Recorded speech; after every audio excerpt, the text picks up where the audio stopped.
Good morning. Good Monday morning. Hugs to all of you. I have missed you all so much. We've been so busy, really busy, and it's nice to be back. If you get through this video, because it could be long, I'm going to be all over the place. Good for you.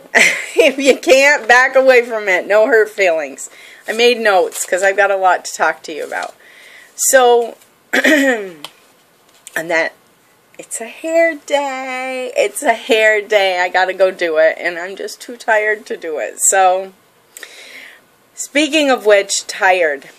I'm in menopause now, straight menopause, no perimenopause, and I wanted to talk to you guys about this because, and for all of you who are there with me, I'd like to hear what your experience is with this, and if you're not there yet, maybe you can, hopefully you don't have this one still in your menopause bag, or your meno bag, but I'm still holding it in mine, and it's different than it was before. Tired, fatigue, number 7. It's not the crashing fatigue anymore, where it was like, well, you know what? It's kind of a mixture, I guess. I can't say it's not like the crashing fatigue. I have been so active lately because my energy has come back, which is also part of number 7. Loss of energy, tired, that whole thing. So with my energy coming back, I'm doing so much more. And my house is very thankful for that. I'm very thankful for that. But I'm exhausted, especially by the end of my day. I'm like ready for bed, and I'm not necessarily sleeping the best because I'm still experiencing night sweats, number 2, but they're not as bad as they used to be. Still want to keep track of my cycle, my so-called cycle. I got to figure that out because I believe that near that time, my hormones may be raging more. So, okay, whatever with that. What are you experiencing with the whole tired thing?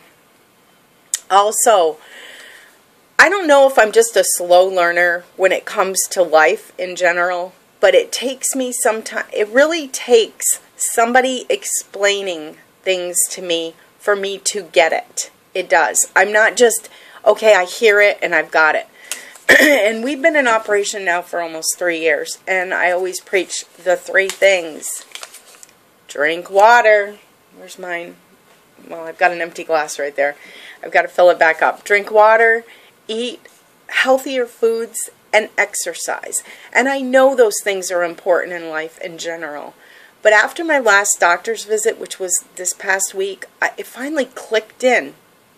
And I hope it didn't click in too late. I don't think you can ever be too late, but if I would have got this 10 years ago in my late 40s, because I'm 57 now, so I can't say early 40s anymore. In my late 40s, it would have been a lot easier for me. I don't know if you see over my eyes, this is just a little, like, spot, and this has got, well, like a little bead in it, almost. Very small, like a little tiny bead. Well, when I went to the doctors to talk about my neck, because I've got this on the back of my neck. I'm going to show you sideways. I don't know if you can see it or not. It's like, almost like a little shelf. I call it like a little hump. My hump, my little lady hump. Anyway, I went to talk to her about that, and this is where I'm going to be all over the place, and if you can't get by this, don't get by this. It's like number 22 was sitting right here with me. I was directing the whole conversation, or what I thought needed to be done with my body, because my body's important, and I didn't feel that she was doing what I wanted her to do. So, and I know she's the doctor, and my son would say, she's the doctor. Yes, I understand she's a doctor. I understand she went to medical school. I understand all these things. But a lot of you can attest to this and hang your hat on my peg with this, that they don't always listen. You need to help navigate that. This is our bodies, right? It's ours. So when I was explaining, I don't know if I've always had this. I'm going to look at my mom's and my dad's and my sister's when I go home. It's something that I've just noticed within the last year.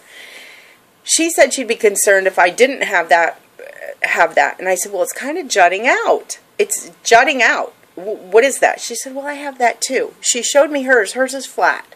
She's got the bone, but it's flat. It's not like you could sit a cup on it like a shelf.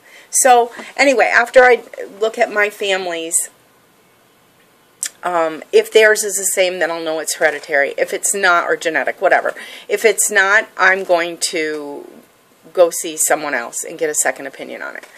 Now with the eye thing, I had done some research on this, and it had said that if your cholesterol is high, you can get these things. And I've also got something on my leg, like a little, with a little bead as well, and it's red.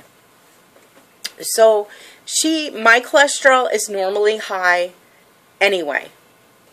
It's a genetic thing. My mother's is high, my father's is high, but my good cholesterol is really high, which brings up my total cholesterol over 200. So she's always been like she's not concerned about it because the good cholesterol is high, which I understand. But still, with the good and the bad added together, I've always been about 180, 190, maybe even 200, but not over 200. A year ago December, I had my cholesterol checked, and it was 265. Now that, to me, even though the low, I was like borderline for my bad cholesterol, and I was very, very good for my good cholesterol, like where I'm such a contradiction in life, where the good cholesterol is going to help me to not have a heart attack, but I was borderline on the bad cholesterol. So I asked her, I said, while I'm here, I would like to have some blood work done to see where my cholesterol stands. And she said, well, I can medicate you for that. I'll just medicate you for that. And she said, we just did it in December. No. We did it a year ago December. And I know she's probably menopausal as well.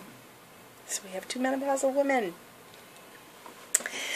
We did it a year ago in December. It was almost like I had to push to get her to say that she would do the blood work, which she did. She finally said, okay, well, we'll just do the blood work. I don't want you to medicate me for something if you don't know where I am. A year ago from December, when it was done, I mean, if you're going to medicate me for that, I could be better. I could be worse. How can you medicate somebody for that? So I've got the paperwork, and to get my stuff, my cholesterol checked, get my other blood work done, because she said this could be because of cholesterol, and that little nodule on my leg could be as well. So why don't we get it checked, right? So on that note, after all that, I'm doing research on cholesterol. Exercise can help with that. Did you know that? I didn't know that exercise could help with cholesterol. And this is where the slow learner thing comes in, because I'm sure with all the research I've done over the years, somewhere along the line, maybe I've read that, but it took that little aha moment of having these things above my eyes that I don't even know if they're going to go away now, and if they don't, they don't. I mean, it is what it is, right?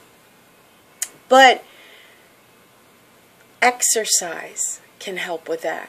Water, I truly believe, can help with, every aspect of your body, and especially with night sweats, because I'll tell you what, at least for me, when I'm having a night sweat, if I drink, it doesn't have to be ice water, but if I just get a cold glass of water from the tap, or if I have a bottled water in the fridge, oh my gosh, I can feel it going through my body, and it really helps with the night sweat.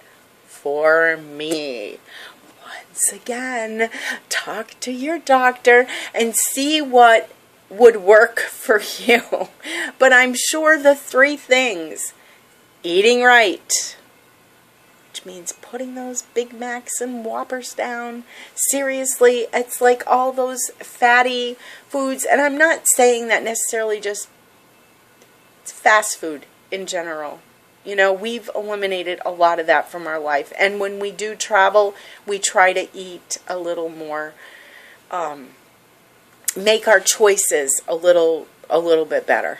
Because my body's important to me, and not that it wasn't 10 years ago, but I think as we're younger, for the most part, unless you get that golden person that gets it, I think we think, or at least I have, not that I'm invincible, but do you understand what I mean? Kind of like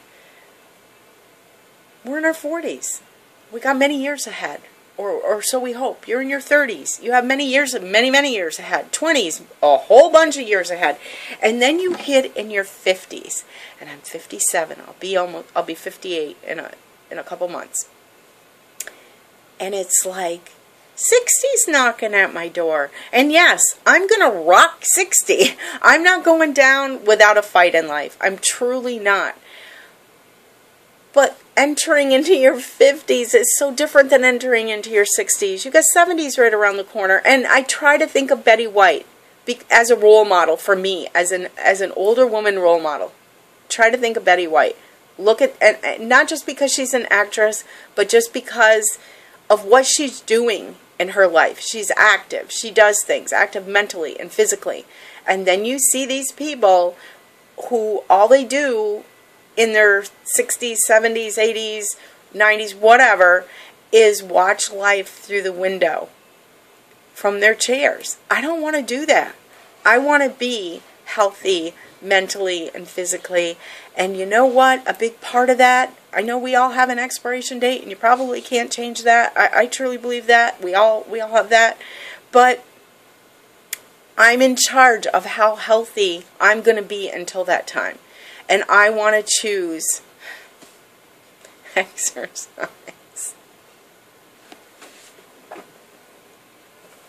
water, and eating healthy. What about you?